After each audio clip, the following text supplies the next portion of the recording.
So let's stomp our feet off. Go. Stomp your feet. Clap your hands. The time you have is the only currency that you have from the beginning. Consciously create your future. So, There are so many careers where what you love is like. so we've just been spending some time with year 10 and we've been talking about employability skills. Who do we have here? What's your name? And Lacey, what's one thing you've learned today that's going to help you with your future and your career? Don't get a job just for money. Do it because you enjoy it. Exactly. And fulfillment, Yeah. and to have fun and for an adventure. What message do you have for other year 10s who are watching right now? Just be yourself. Be yourself. Be yourself. Be yourself. Be yourself. Thank you very much. Dream big.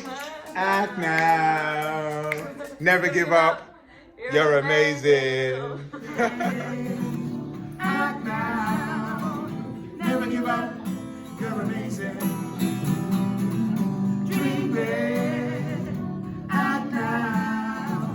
Never give up.